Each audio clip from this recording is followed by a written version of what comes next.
Hi, today I wanted to speak a little more on Tantra, and usually my talks are inspired by what I feel some pushback on, especially with regard to what I hear online, and I feel that I can bring about some opinion or comment or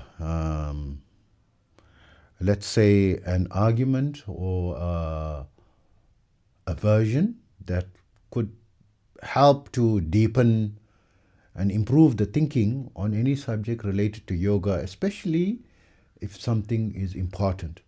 So, for those of you who don't know me, I am Osman, commonly known as Osman the Blind Yogi. Um, uh, my main channels are this YouTube channel and my podcast, Apple Podcast, Spotify channels, in which the voice rendering of this talk is delivered as well.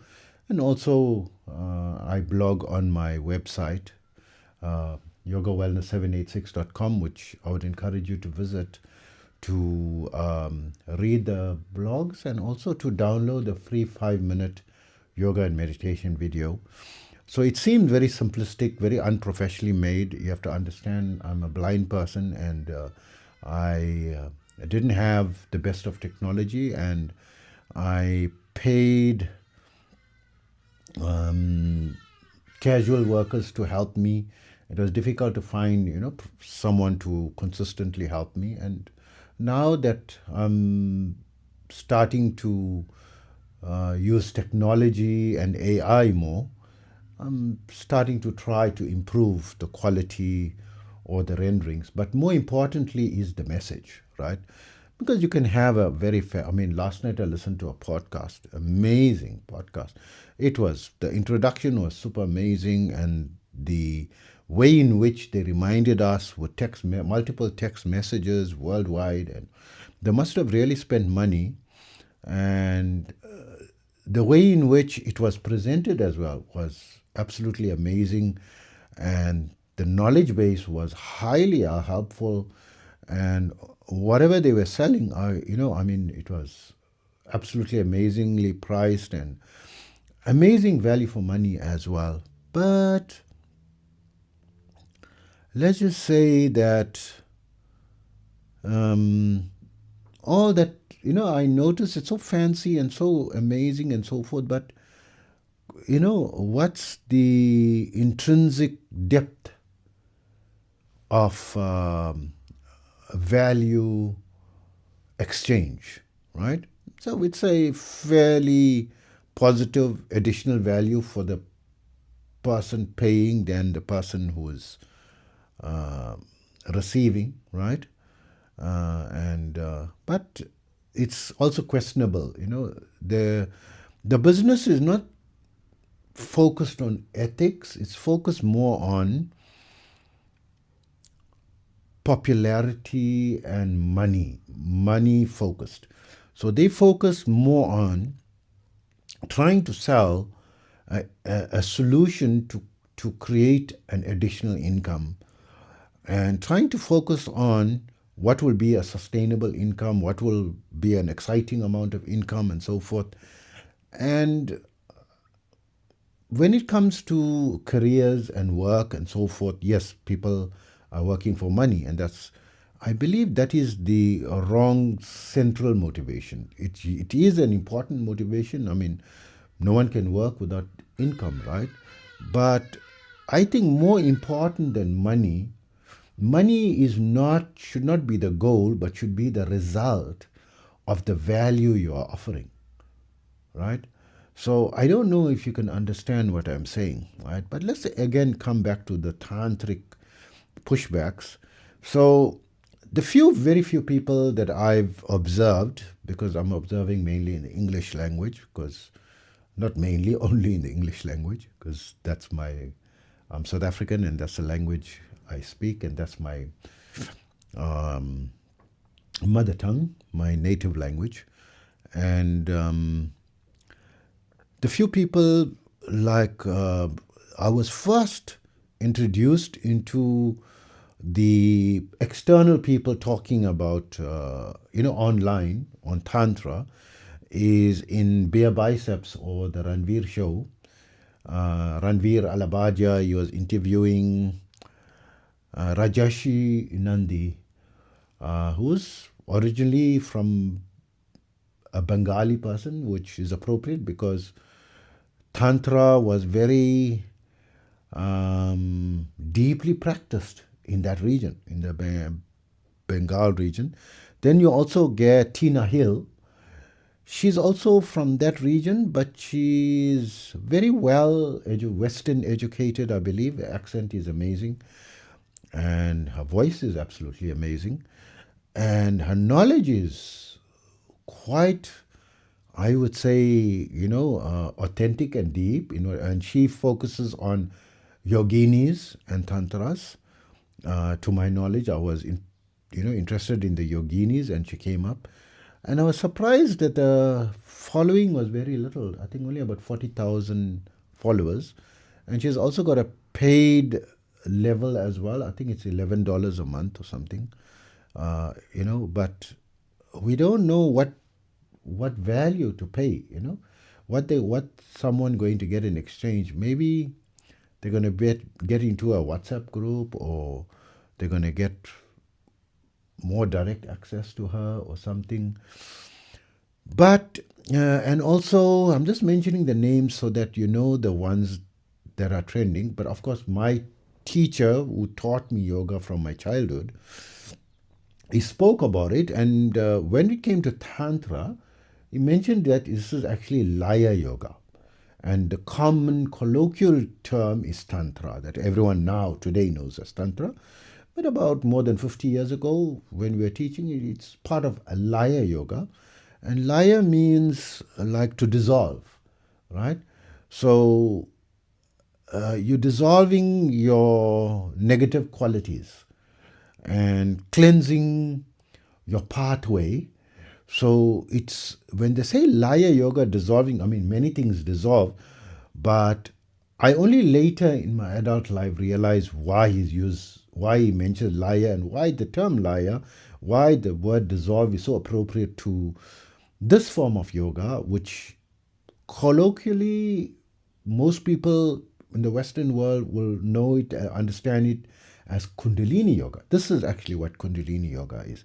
The word Kundalini comes from the Laya yoga, which has Tantra as a practice, right? Like yoga has got Hatha yoga and pranayama and meditation, as part of the yoga practices, and Advaita Vedanta and so forth, and Bhakti yoga, Karma yoga. So in Laya yoga, Tantra is the main practice, commonly called Tantra, and referring to the source of knowledge is from the agamas, which are said to be passed down auditory passing down, not literally. It although they've, I think a few hundred years ago, about 800 years ago, to 1,200 years ago, they reduced it to, they put some of it in writing. But there's a lot of secrets in those traditions. They try to keep it as an oral tradition, keeping to the secrets.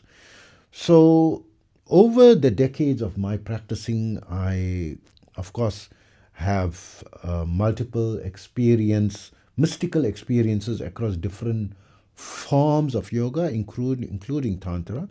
And I want to bring about certain points that, in my experience, relating to Tantra, after listening to all these people, right? So I mentioned already Rajesh Nandi in the Ranveer show, or Bare Biceps. He's got those multiple podcast channels, but those two are, I think the Bare Biceps got over 8 million subscribers, and the Ranveer show, which is in his own name, got over 11 million subscribers. And his guest Rajesh Nandi was brought in multiple times, right? definitely more than 4 or 5 times, probably around 20 times, but I know for sure more than 4 or 5 times, right? And very, his discussions by Rajesh Nandi was very, I would say, appealing to our current times. And I believe the reason for that is because he is an engineer by profession originally, right? And so an engineer thinks in a very structured manner, and the current day 21st century is science oriented. Science is more a structured field, and which is given the highest praise or given highest worthiness these days. That's why his method of speaking and elucidating, aspects of the original Bengali renditions in which he studied in English language seems to be very illuminating in terms of getting a large volume of knowledge in the subject. Even myself, I didn't know. We were focused more on practice, not on theory, right? And knowledge. Our gurus just kicked our butts, and we must learn from the higher dimensions ourselves. He just gives us the minimal practices that we just have to practice and develop ourselves, right? And then there's also Vinita Rashenkor, who focuses more on Sri Yantra or Tirupura Sundari, the South Indian specialization. Although, I mean, it's part of Tantric, but many South Indians are into that version. And I believe she comes from the South Indian background, Vinita Rashenkor. What strikes me about her is that she's written, I think, 5 books, and she's got one of her homes in Dubai. I lived 17 years in Dubai, so I know the areas very well. And when someone says they're living in Dubai, I'm immediately interested, because it was my home for such a long time. And I built my international business career very successfully so as well there, in my opinion. And I think in nearly everyone else's opinion as well.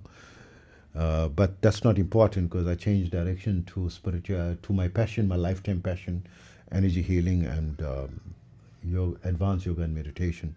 The reason I didn't go to the public forum for a long time is because I didn't believe I had anything of value to offer, because I'm not very scholarly in this field. Actually, I would say minimal scholarly.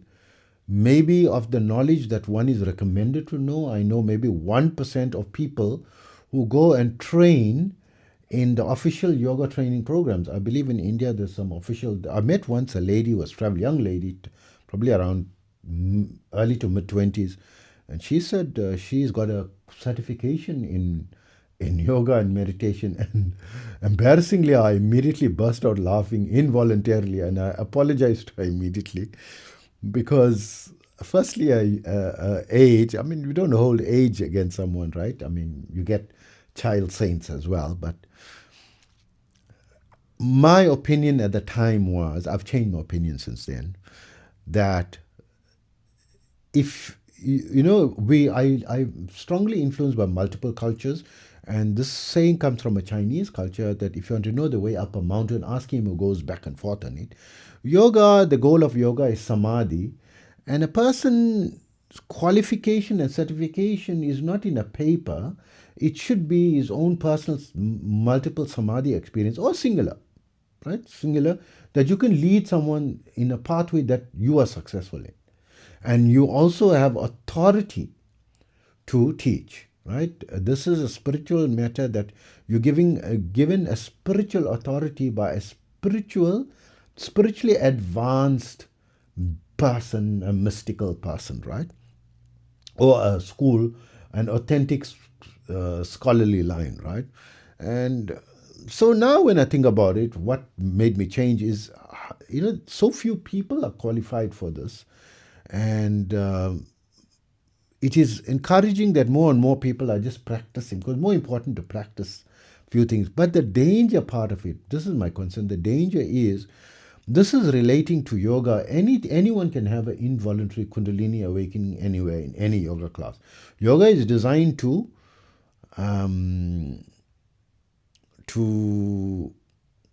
disturb the Kundalini or agitate. Yeah, that's the word. Better word is agitate that mystical, powerful energy, and which is on a, I would say, power saver mode. Right? They say sleeping, which a lot of people assume to be dead, but sleeping means in a lower power mode. Right? So in 21st century, we say power saver mode. Right? It's in, because if it's dead, you will not be alive. Right? It's the reason you're alive. Without that energy, you can't be alive. Right? No digestion can happen. Nothing in your body cannot. Nothing, even the planet, a blade of grass cannot move. So I meet people like this, as well as in addition to Vinita Rashenko is a respected lady she's got an ashram in Rishikesh, north of India. Ma Gyan Suvera, they call her as that. So I don't like the prefix Ma. She's not my mother.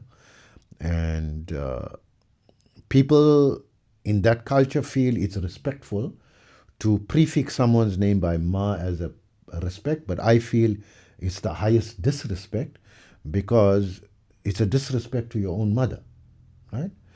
And you calling every person Ma, did your father, have so many affairs, right? That you're going to call her Ma, on the mother position. So it seems to be a weird way that I'm thinking, but it's not weird. It is a factual thing, right? When they're 20, don't just call everyone. And they even call the Devis Ma, Kali Ma, right? And all this Lakshmi Ma, Saraswati Ma, they say Ma. These are not your mother. They are power. Shakti means power. The power of the universe. You can't even conceive of their power, right? That they have. They're very high frequency being. You just diminish them to a human mother, right? You say, okay, Ramakrishna call, Kali Ma, and they respect him so much. Firstly, he's an uneducated person, right? With due respect, I'm saying that. I know his student is Swami Vivekananda, highly respected scholar, and you can't compare religious knowledge to spiritual knowledge. And even there was pushback against him from his own people at the time when he was alive, Ramakrishna, that he was an uneducated person. But eventually they all succumbed, and his knowledge, they said, because he's got mystical knowledge, right? But the way he spoke and mannerisms and so forth was not like an educated and sophisticated and diplomatic. He lacked diplomacy and sophistication, and of course maybe the language, of a Western educated person and so forth. So I'm not trying to, he's a highly respected person, and I see him often in the in the higher dimensions. He comes often, and normally comes to give advice and energy transfer. You meet the highly energetic people, they come to transmit the energy, which I'm thankful for. It's like they doing me a favor, giving me, upgrading my own level of knowledge and so forth, right? But coming back to, this mark concept and so forth, for me, it is offending someone, you're reducing them. There was once one person who was practicing Tantra, connected with, I think, Ma Gyan Suvera, if I'm not mistaken, and told her that because these are long-standing practitioners of Tantra, and they've done like several decades into it, and they have a very strong connection with these frequencies, these energies, and these higher frequency, higher entities. And he says they said they must not call them Ma, they are Shakti, power. The people got no fear. They say, mother is so loving and so embracing, mother will eat you alive. So, and that's no joke, because there is an incident that you respect Ramakrishna, that he's not lying, he's telling the truth. Well, he recounted that he saw this beautiful figure that came out of I think the Ganga river, and absolutely beautiful, and she was pregnant, and she gave birth to a child, and she was smiling and playing with the child, and suddenly her face turned fierce and ripped the child apart and ate the child whole, and calmly walked back into the river and disappeared into the river. And he said, this is the Divine Mother, right? His words, not my words. This is the Divine Mother. And he was scared out of his wits when he saw that as well. And people don't know, how to explain that. I mean, a lot of people, they say, no, that was a divine vision and so forth. But he felt that is Kali, right? The energetic form of Kali. Let's just finish some of the people that speak on Tantra, right? Before we go into any of the Tantric, my opinions on the Tantric science, we'll say. And I want to elucidate some of my opinions, and I believe this can be helpful to yoga practitioners, because I believe it is highly recommended, highly potent, and highly beneficial, part of yoga, that from all the parts of yoga, I feel that's the most important part. If you have to say pranayama, hatha yoga, meditation, mantra yoga, karma yoga, this thing, and tantra has got mantra in it and yantra, right? So, but tantra referring to certain style and a certain line of mantras, and tantra is actually, there's over 1,000 different types of tantra, well over 1,000. We're referring to the common understanding of tantra as shakta practice, the divine feminine or mystical feminine, right, is a better way to say, use the word mystical feminine. And people wants to push back, there's no male, female. No, it is feminine, right? Because there is masculine and feminine. Say no, they neither male nor female. This is, I believe, psychosis, right? My belief. And I'm saying it with due respect as well, that if you say no, I mean, maybe you are right? But I say things as I see it, right? Because there's enough pictures, evidences, they don't have male appendages, they have female appendages, right? And then you say neither male nor female, or hermaphrodite, what is it? Yeah, female, right? So coming back to, Rajeshi Nandi, and who else is important? Magyan Suvera, and Peter Mashant. He said something that said, okay, now I must make the video, because he said this. So he was speaking about the Dasha Mahavidyas, the 10 Mahavidyas, the many aggressive forms from the 10 feminine, divine or mystical feminine, let me use my word, mystical feminine, starting from Kali down to Kamalatmika, right? From 1 to 10. So I'll mention them by name as well. So what he mentioned that spurred me to talk, but there were other things from the other talks that spurred me, wanted me to talk. I said, no, leave it. I'm not an expert in the field and so, but I've got the vision of one of the iconography, we'll say. It's not iconography, the vision of the form of Kali, the blackish gray, like a dark cloud color, face. And of course, people, it was a glimpse that came, but it's also the energy, and the glimpse came for me to know from where that energy is coming. So for our understanding, maybe they don't have a form, right? But they assume that for us to understand which frequency and which energy it is, right? And from that day, when it was, and sorry, something was just blaring in my earphone, and it was extreme fear. Those that see her or they get the vision, they stop, because it is a very, we'll say, aggressive, and the energy is something that is fearsome energy. It comes to kill, kill, kill, kill. The word kill, kill, kill, like Kill Bill, Uma Thurman. When you see the movie with Uma Thurman, Kill Bill, she is only going to be killing, right? If anyone's going to see her, there's no mercy with her. It is that multiplied by manyfold, but in reality, when that energy enters, it kills everything. So people stop it because it removes your wealth, your family members. You're left alone. Everything is get killed, including you. You also will get killed, because they have that iconography of in one hand holding a head. They say that's your own head. Even you're going to get killed.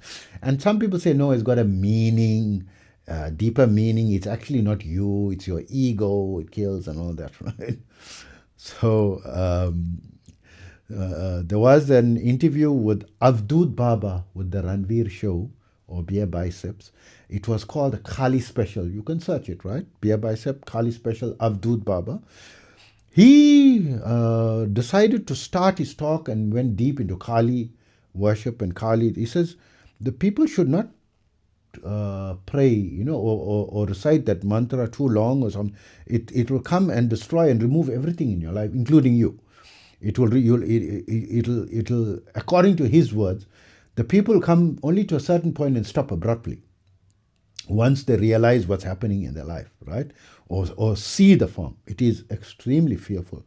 But when I saw, yes, the fear was like, there's nothing more fearsome than that. It was that energy that washed over me and through me and dissipated. And from that day, I did not know or do not know what is fear. I am not afraid of anything. It was as if I conquered the fear element. So yes, there is like, suddenly I can get shocked, someone in the dark shocks me. And of course, I'm blind now, 100%. Everything is not dark, but we won't go into, all my visions that I'm seeing or hallucinations. And yes, all these visions from a modern 21st century perspective, we'll have to say are hallucinations, right? We have to call it by the 21st century, this thing, but imagine, or vivid, like vivid dreams, right? But dream nonetheless. And if I have to point it to someone, no one else can see, right? So it is in my mind, right? In my mind's eye.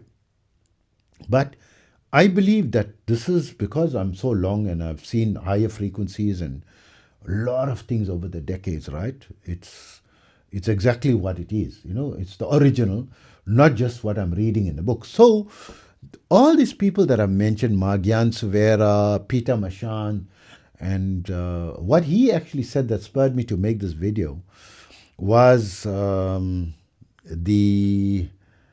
number is this? Kali is number 1, then Tara is number 2, then Tripura Sundari is number 3, then Tripura Bhairavi is number 4, then Chinnamasta is number 5, and Dhumavati is number 6, associated with the heart chakra.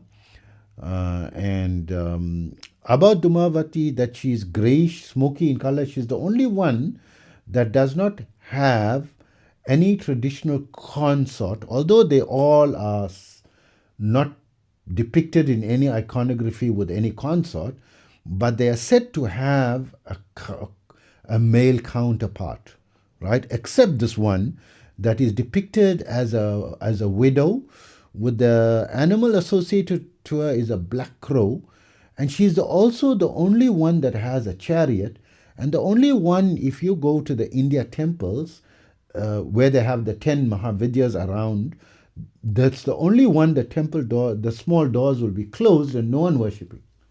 And no one is, everyone said, don't worship that, it's very dangerous or very bad and so forth, right? And Magyan Suvera, who is very theoretically well versed, and also, I mean, mystical experiences that she's had, and knowledge, she's an initiated person, advanced as well, right? Respected. I also respect, and knowledge and depth of knowledge. I cannot touch the level of her knowledge ever, not even a fraction of a percentage near what, She says, no, all these Mahavidyas are loving, they are not negative, they're not evil. Why are these people, closing the doors and not worshipping? It's just people's misinterpretation and so forth. So I will give my interpretation from my experiential or my inner knowledge that gets revealed to me, because I am able to communicate with multiple, higher frequency, like going on DMT trips when when people meditate. So mine is without DMT, naturally. I never tried any of the psychedelics. So having enlightenment experience from a very young age, decades, it opens up your amygdala, your hippocampus, your, pituitary gland, your pineal gland, and the secretions there, in the brain, and all these get affected. So it could be that the brain is getting soaked in these hallucinatory chemicals, which are naturally found in the body, that people take artificially to have this psychedelic, experiences by chemically inducing artificial methods, injections and smoking and so forth. But through meditation, it happens naturally. And if you're doing it too often, then it's like I believe that the brain is becoming either more tuned to multiple frequency dimension, or becoming too soaked in it and is getting confused between reality and the higher frequency realities, right? So Peter Mashan says it's like a smoky color, grayish color face, and depicted, and the only one with the chariot. And he started to give his own opinion, and he did say it's his own opinion, right? Chariot and the thing. So firstly, the reason why was, when I heard that, I said, no, that's not why. So when you pass away, right? So two of the common exit points is, for people advanced in yoga, is either through your heart chakra or your crown chakra, right? So if you highly elevated and you are established in samadhi and you can go in and out of samadhi regularly, I'm able to go into samadhi daily, right? 30 to 50 times a day, involuntarily, not that I want to go into it.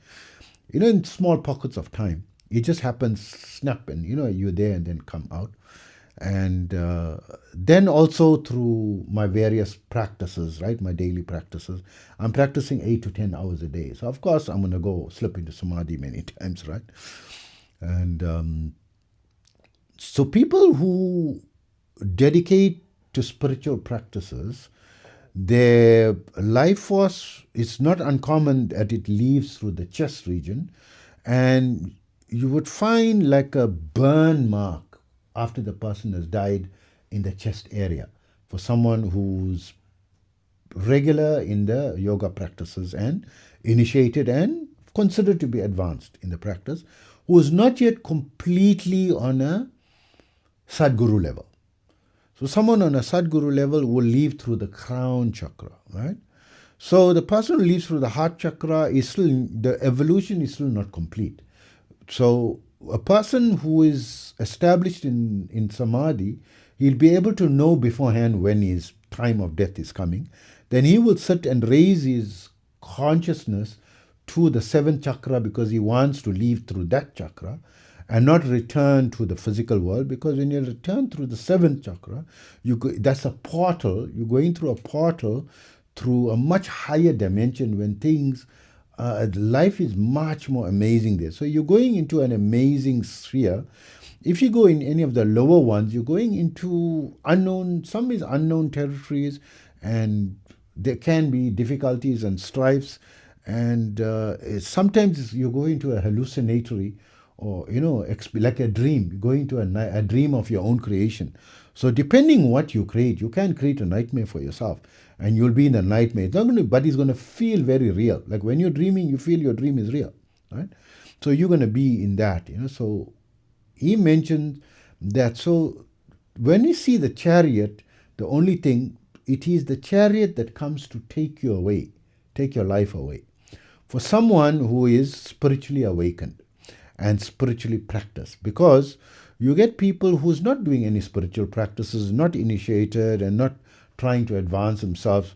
So their consciousness is in the lower energy centers, the ones below the root chakra, the 7 levels below the root chakra. Beginning of spirituality is the root chakra is the beginning. When you get initiated, your root chakra is awakened. And some of the other chakras and nadis are cleansed by your guru or the person initiating you, or they just put the seed and give you practices for you to cleanse it, to self-cleanse it, right? So you, as you're practicing and you get established in your practice, you go to the heart level, right? And you become established in the heart, because the heart level is loving and giving level, and Dhumavati has got the chariot to take you on the chariot, the crossing over. So it is symbolic, not a real chariot that's going to come with wheels. It's it's an iconography. It's metaphorical, right? But you're going to transition. It's like you're going to float out, as if you are being carried out, because you're not willing it, that now I want to will my body. Now I'm going to die. I'm going to remove myself from my body at will. It doesn't. It's as if someone is taking you. It's this chariot, right? It's a representation of that. And the reason, that's why the black crow, that it's a funeral. That's why the widow, depiction of a widow, death, a representation of death. Widow is a husband passed away, right? And so why is the connotation of bad luck is later traditions in India, where there was this absurd practice, which I believe is totally barbaric practice and not an authentic practice, and not a prescribed practice, that it is what's the word? The person, like a serial killer type of thinking, right?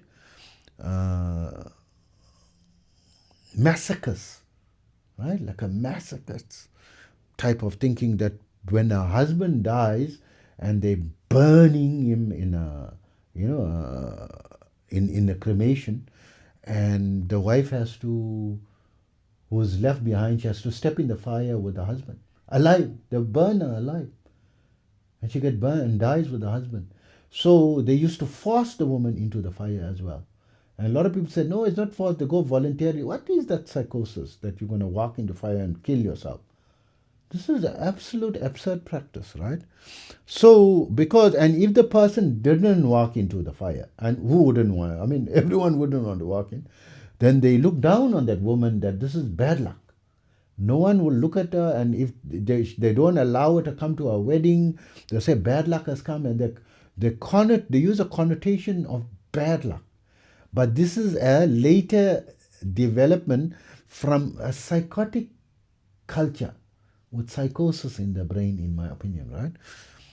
So I'm not going to apologize for that, right? Let people push back on what that is, but I can't accept that they want a woman to walk into, a living woman to walk into fire, and if she on her own wants to go, that no one's stopping her. They should, restrain her and put her in a psychiatric ward till she's okay, recovers from the depression and so forth, right? And also, she should be allowed to remarry, right? Because a lot of widows are still young, or even young or not young, right?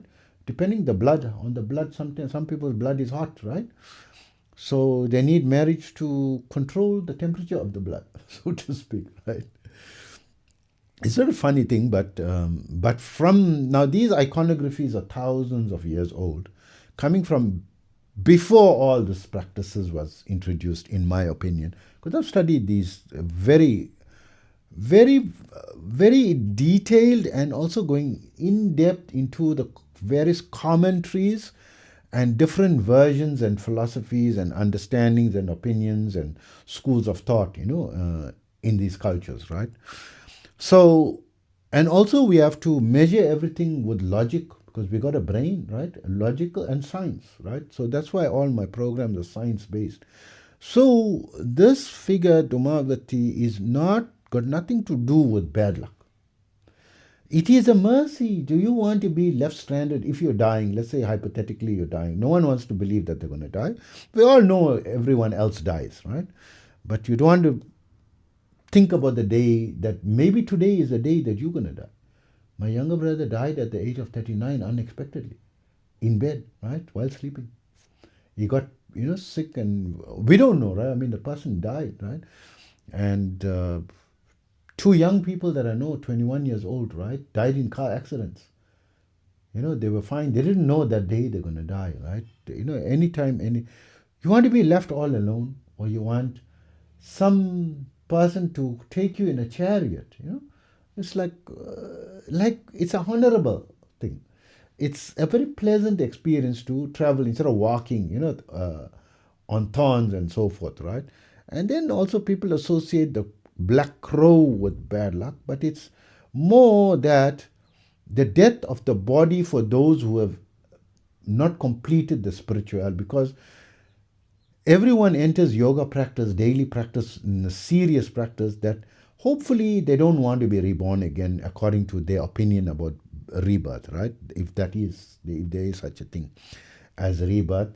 And because people say so much of evidence about past lives and so forth, actually you have genetic memory, you have evolutionary memory. In your genetics, your entire upline is there. So it could be a memory from the genes, or could be, from an evolutionary memory, that you have in your body. So it's still a very argumentative topic about reincarnation. So this is not a subject about reincarnation. It's to correct some of the, the opinions. So this is seeing the energy or the frequency in a singular manner, and also not, and thinking of it in a logical earth dimension manner, not thinking in a higher frequency quantum level. Quantum thinking, things work very differently in the quantum field. In the quantum field, the name and the energy and the iconography is same. You mentioned the name, it's also the form. The name has got the form, has got a particular mantra, and so that is very difficult to say. There's no difference between the name of the entity and the word and the energy, and there's a color, and there is certain powers that comes to it, or certain energies, right? So these 10 Dasha Mahavidyas, so Dhumavati, the number 6 Mahavidya, is part of the 10 Mahavidyas, and they work in pairs.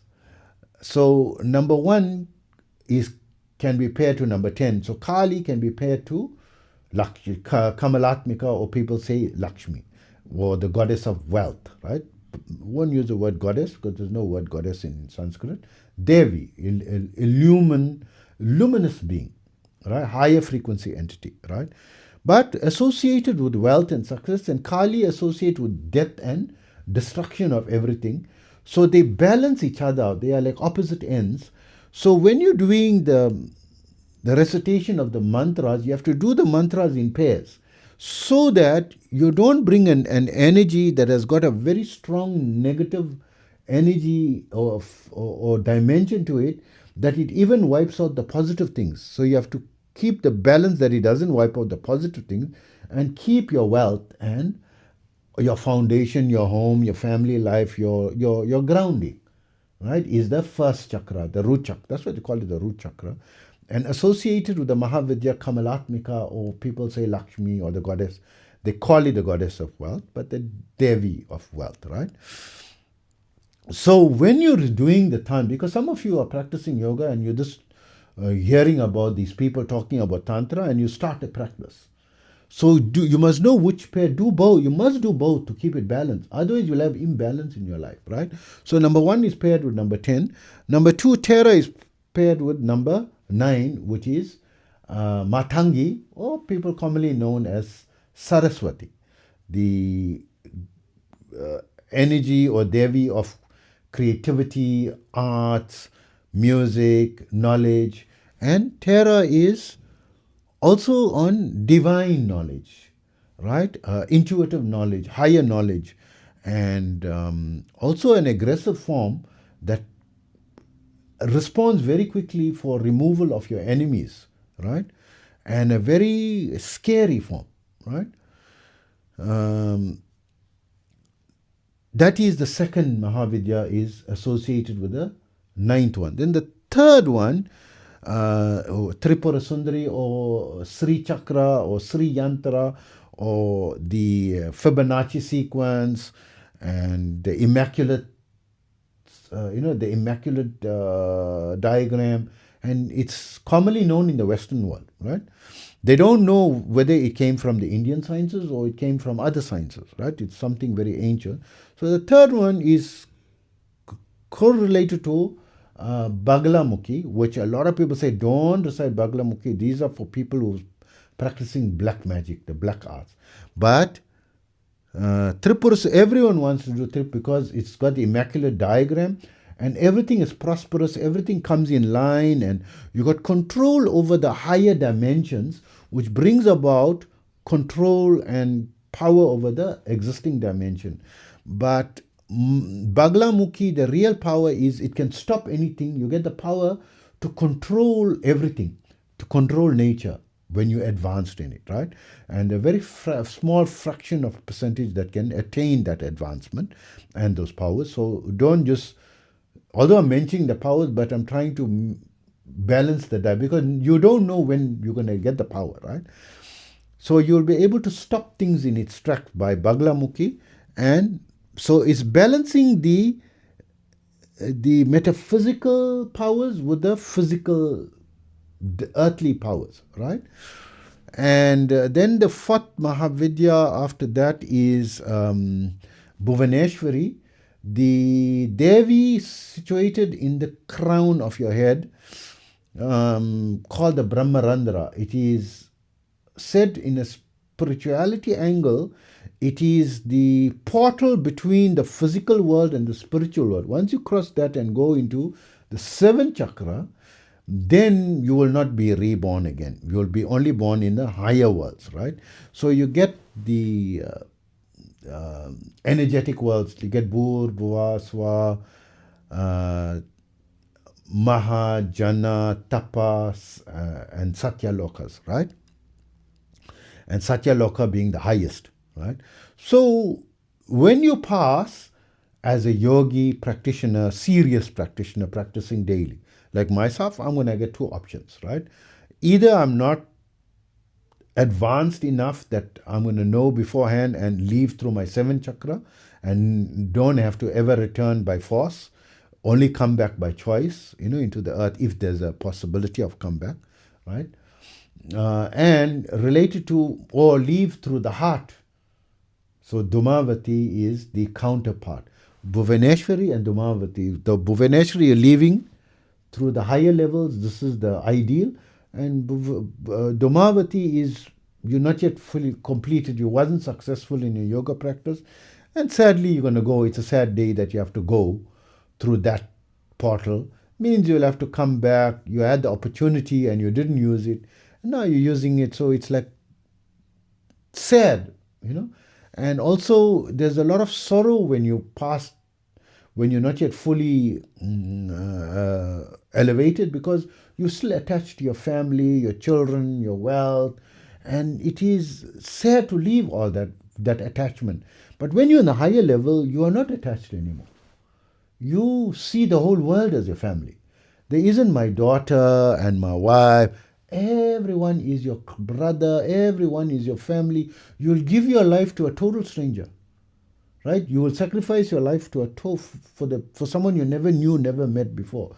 You are prepared to save because you say, no, we are brothers from another mother or sisters from another mother, right? Or brother and sisters from another mother, right? So the heart is where you are very soft and you are still attached to everything, and it's a sad thing you don't want to leave, right? You're leaving. But speaking of that, you can leave through any portal, right? Not necessarily that. You can leave through any one. There's 114 chakras, energy centers. So you can leave through any one of 114 chakras, right? Theoretically speaking. But depending where you focus your mind on, what's your level of development. So ideally, you're going to either leave through the heart or win the jackpot and leave through the crown of the head, right? So the Bhuvaneshwari is the counterpart. Then we get the fifth Mahavidya is Tripura Bhairavi, said to be very fierce form, third eye chakra, related to the third eye chakra. And the counterpart is the sixth Mahavidya, Chinnamasta, also known as Chandika, right? But Prachanda Chandika. Chandika means the fighter or Kali, right? The fighter, very fierce, right? But Prachanda is like extreme fighter, extreme this thing, right? So you don't invoke unless it is absolutely, you got no other choice before you invoke that energy. So the Prachanda Chandika, which is related to the throat chakra. The throat chakra pairs with the third eye chakra. Your mind is, the throat chakra is the highest level to which a mind goes, and the third eye chakra is the highest level to which the higher intelligence goes to. So you can really relinquish your mind, your intelligence at your third eye region and go, if you want to go higher, you can't take your higher intelligence with you. And once you transcend the throat chakra, you can't take your mind further. Your mind stops there.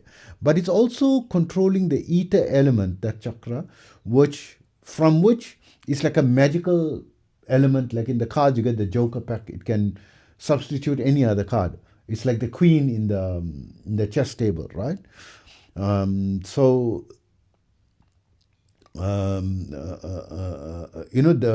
mind is starting to drift. When I start to speak about these energies, the frequency starts to vibrate in me, and it starts to get stronger and stronger because on focus, on remembering, that's how this world works. So coming back to what I was saying, this very high energy, your mind, is there, and when you conquer this, you can also get the power of clairaudience, and you also with the third eye you get clairvoyance. So clairvoyance interrelated, right? You can hear the voices of the psychic world, and here you can see the psychic world and past, present, and future, right, from the third eye, right? So they are in pairs, that when you get an energy of clairaudience, pair it with clairvoyance. And also the clairvoyance or the Tripura Bhairavi and the Chinnamasta pair, the Chinnamasta is invoked in the as a last resort, and Bhairavi means the more very fearful, and coming to eliminate bad luck and things that are beyond the normal people, the normal energy healers and so cannot remove this. Bhairavi, that level you can remove, and also you can move to the highest level. So one of the reasons people invoke the mantra of Bhairavi, that is the energy, when you synchronize your energy with that energy, it's the energy of power. It's the highest level of power you can, because the last level of the material world is said to be in the sixth chakra. Of course, there is other chakras from between the sixth and the Brahmarandra, the crown of the head. There's another 5 or 6 in between. And you can read Arthur Avalon's book, The Serpent Power. It's available free in YouTube as a audio book, that's recorded. And you can read that for more information, on all the chakras. And of course, there's a total of 114 chakras in total, right? So he mentioned some of the major ones in between. But we normally in the Mahavidyas, we're pairing this with the Prachanda Chandika, or the extremely aggressive, and the Chinnamasta one, where the picture iconography of Chinnamasta is where she's cutting her own head in order to feed her two attendants with the blood, so her own blood, and she herself is feeding in her own. There's three streams of blood or liquid streaming out from the neck, because she's cut it off and holding it separately. So the central one also, they say, represents the Sushamna Nadi, your Kundalini energy, and the right and the left is the Ida and the Pingala Nadis, and she's feeding it to her two attendants called Varnini and Dakini. Dakini is the left hand one, the bluish gray or darkish hue color, and pinkish red is Varnini, or the right hemisphere, and associated with the sun energy, right? Or the Pingala Nadi, the energetic Nadi, right? Not the creativity or emotional Nadis, right? So these are the mentioning. So let's come back to the practicality. This is not a lesson on Mahavidyas, but if you're going to be practicing, keep the pair. Because if there's going to be imbalance, you're going to start losing everything in your life. If you don't balance it, like if you do the Kali mantra and losing everything in your life, all your wealth, your family ties, everyone is cutting you off. This energy will cut everything off from you, right? Because it's not there to take away that which is good in your life. What is there is to take away that which is bad in your life. So that energy can perceive the inside evil of people. That even, it's so sad these days, your own family is your enemies. But you can't see that.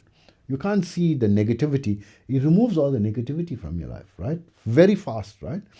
And the pair, the 10th Mahavidya that is connected with the frequency is Kamalatmika, considered the energy of wealth, stability, and your employment, and your health, and your grounding, right? Your basic grounding, right? So you retain your grounding and don't lose your grounding. So that's why you pair these tantric things. So when you're going to engage these tantric practices, keep this in mind, right? That you have to do both. It's compulsory. You don't do one without the other, right? It must be. If you got initiation in one, irrespective you don't have initiation in the other, you practice the other one concurrently, right? To balance the energies. So I think I mentioned all the energies, in these Mahavidyas. And coming back to these people who are talking, like Peter Mashant, so he gave his opinion and he's talking non-stop, like training the people, giving lessons on Tantra. And he's got his own training schools as well that you can attend and learn a lot. Yes, you can learn a lot from him, but it's got nothing to do with bad luck. It's just balancing the energies so that you protect yourself, right? This is the purpose. And from the tantric practices, your progress towards enlightenment is fast forwarded minimum 15 times, minimum, maybe 20, 30 times, right? And within a few days, within 48 hours, I always believe if something you want to believe, don't have to wait 6 months, 48 hours, use a 48 hour. You felt nothing when you recited that mantra. You did 1,008 every day, right? For the two days. That's why you counting this as something serious, right? So you can't do the one and leave the other. It's important for you to balance the energies so that there is a positive effect in your life, not a negative effect. This is important. So the other major importance, when I was first practicing it, that was before I reverted to Islam, right? Which I reverted to Islam 20 years ago. So these are things that I've seen and understood, prior to that. And what happens in the energetic progress when you adopt Kundalini Yoga or Laya Yoga or these Mahavidyas mantra recitation, man, fast forwards your progress tremendously, tremendously, noticeably so, right? It's not like snap your finger and you're going to experience it. But if you are progressing at a particular rate, on average, you're going to increase it by 15 times. So many people will not have any mystical experiences, but you start getting closer towards it, right? By, balancing, doing things in a proper balance. That's why there's an even number and there's a balance on it. And why this knowledge of the pairing is not my invention. It was spoken of by Magyan Suvera. So you can refer to her lectures as well. And the Tantra needs initiation. You don't have to go to a human for initiation, right? You can search, self-initiate with the breathwork practice or pranayama practice. And one of the pranayama videos, the long form videos, 45 minutes, to 1 hour visit, video, So you can access these frequencies and these energies through that way and fast forward, catapult your progress with tantric practice, right? And there's a lot of deeper meaning behind the yantras and so forth. So that's for you to go in and research it and see what messages come to you, right? But more importantly is the practice. So if you are considering this and considering it seriously and want to get initiated and so forth, of course, through me, initiation is free. I never charge for initiation. And, much later I started to charge for other things. And now it depends, on the situation. Because now I'm starting to free up my time, with the use of AI. So I can do multiple tasks, at the same time. Without my friend who's sponsoring me, helping me, he's on benefits, whatever level is left. Sorry, my mind is traveling again. When I'm speaking about these Mahavidyas, I start to ascend the frequency and I start to go into like a hallucination and leaving, the grounded level, right? So what else can I say, right? That most of these people that I hear, Vinita Rashenko, they have some experience, especially Rajesh Nandi speaks about his experience, mystical experience of seeing these forms, including Magyan Suvera, right? And Peter Mashant seems to maybe have had some type of mystical experience, right? From how he's talking, especially with the Kundalini awakening, right? He must have had. But I believe these people don't know or don't understand, don't know what they're talking about, right? Deeply. It's just they still in a neophyte level that they don't understand this energy or this frequency level deeply, right? This is a very deep practice, and when you take it on, you can't leave it, right? It could be harmful. You don't know what you're doing. When you start it, you don't stop it. So some people say, no, you can't stop it. You can do 10. We don't know. These are intelligent energies. These energies can kick back. So a warning, there was someone else, he went deep into it and he started to go and do certain rituals in the cemetery, right? In South Africa, a Western country, right? And this is, I told him, it's crazy, to go and sit midnight in a cemetery all alone, right? Dead people are buried there. What are you? Is that sanity? And he wanted more powers. He was very crazy about power, and he lost his life, right? And we don't know. He's not expected to have died. We don't know. Maybe scientifically there was something wrong and so forth. The postmortem said died of natural causes, right? And at the age of 39, right? In his bed. A person can die with these practices are very dangerous, right? You can lose your life or other people's lives, right? Can be affected. Because people are just, I've got mantra, I'm just reciting, I'll recite in my home. You bring a lot of people say you have to go to the cemetery and practice because you're bringing these frequencies and these energies to your home. And there's people in your home that it can harm them, right? So there is danger elements around it. And if you're going to take it up, balance it with this alternative, right? Like as I mentioned and what I've told you. And also try to rely less on other people, right? Don't confide what you're doing to other people. Don't trust other people. You can trust no one in this field.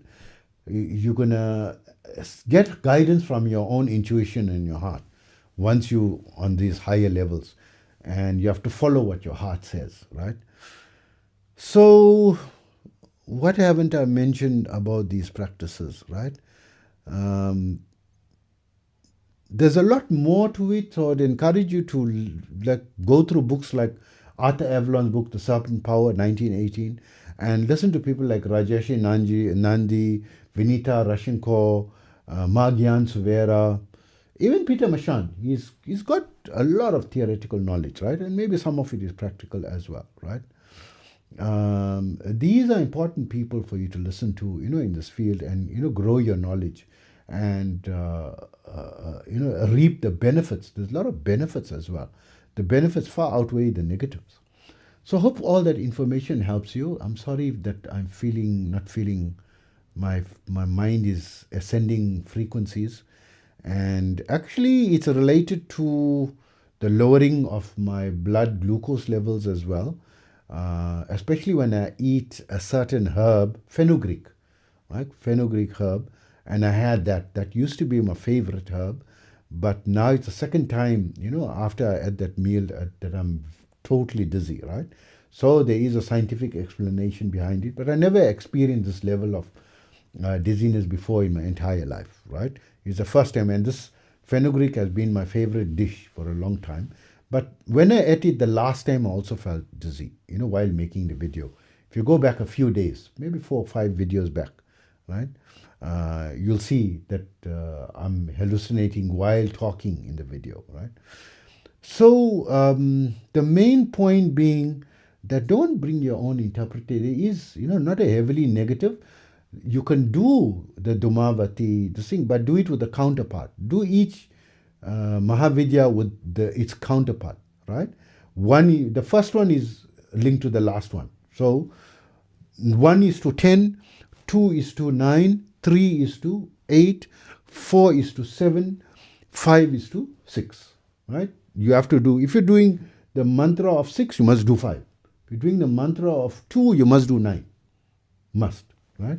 Find a way. And to find the mantras, or you go to YouTube, you will find mantras. You got choice of, which mantra. And these are all powerful, with the bij, or the alphabet, the Sanskrit alphabet, including the name of the deity. So the name and the form of the deity is the same, so it's mentioned. By you repeating it, you're creating that form. And you're energizing it with the repetition of the alphabet. The Sanskrit alphabet seems to have a certain frequency power. The sound frequency has a power that you invoking it in your own life force energy and putting it into the form. You're creating the form by repetition of the form. You're creating that like a blueprint, and you're energizing it with your own energy by daily minute, and it's going to form. You're going to eventually be able to talk and see it physically eventually, right? And this is, a lot of people, abandon that because they can't explain what it is. So now you got the explanation and you understand what it is as well. So hope these bits of information helps you, and take care of yourself always. Tap, stop.